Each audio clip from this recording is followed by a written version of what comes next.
Assalamualaikum warahmatullahi wabarakatuh. Kaifa halikum jami'an?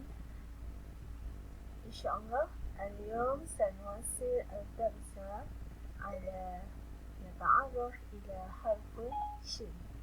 حرف شين.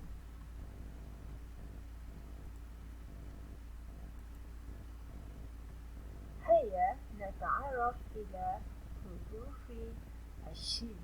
Hari ini kita akan tengok mengenai huruf shin, sama ada shin fil harakatil qasirah atau shin fil harakatil tawilah.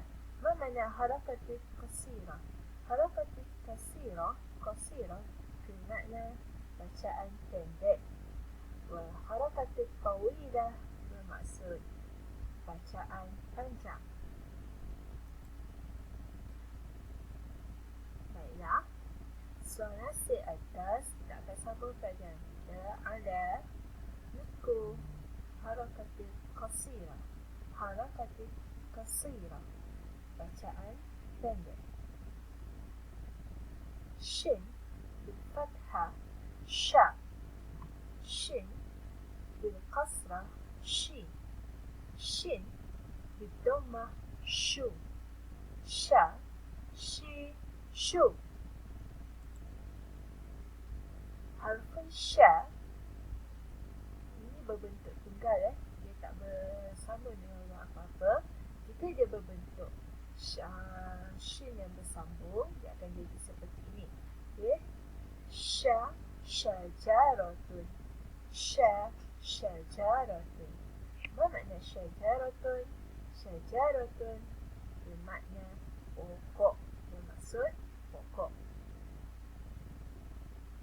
Seterusnya, shin bil qasrah shi. Al-misal syi'arun. Syi'arun.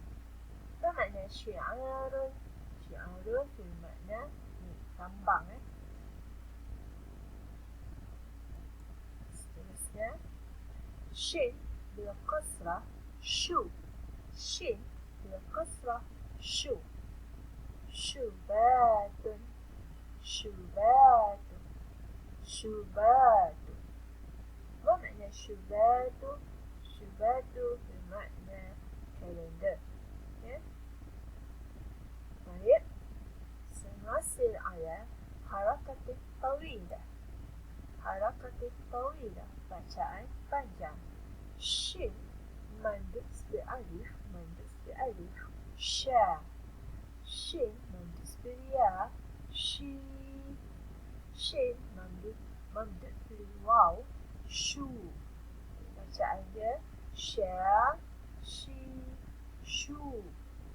Sya, shi, shu. Contoh bacaan panjang. Sya, syahinatun. Sya, syahinatun. Apa makna syahinatun? Lori. Baik. Seterusnya, shiku. Shiku. Apa makna shiku? Ni cek. Seterusnya, syura.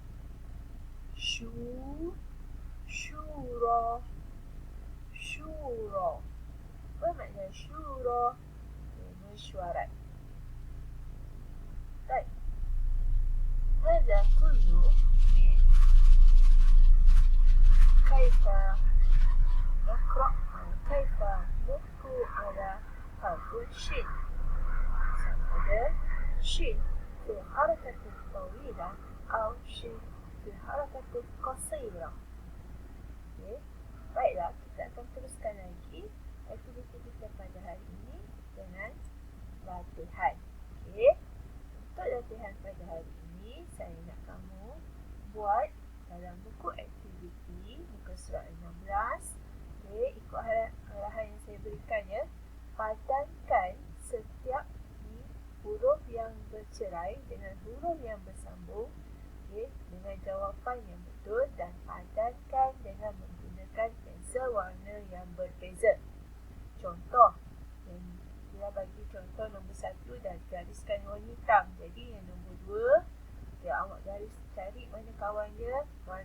bariskan dengan warna yang berbeza. Warna merah ke, warna hijau. Okey, kalau warna merah dah sudah, yang ketiga buat warna hijau. Okey, jangan gunakan warna putih ataupun warna kuning ataupun warna yang susah untuk saya nampak.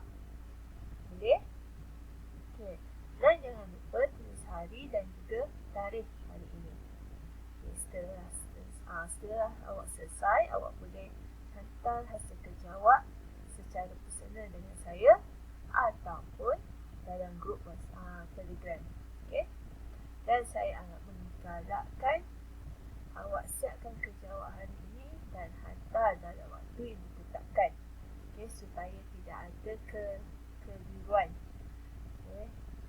Okay, jangan lupa tulis kehadiran dalam grup Telegram. Itu saja untuk hari ini. Okay, kita belajar tentang huruf Shin. Semoga awak boleh baca dan ikut bacaan yang saya berikan satu persatu dengan baik. Okay, walaupun saya tak buat pentafsiran dalam bentuk bacaan, tapi tolong baca. Okay, baca ikut sama dengan saya dalam video YouTube ni. Boleh? Okay, itu saja. Kita berjumpa lagi pada minggu hadapan. Assalamualaikum warahmatullahi wabarakatuh. Bye.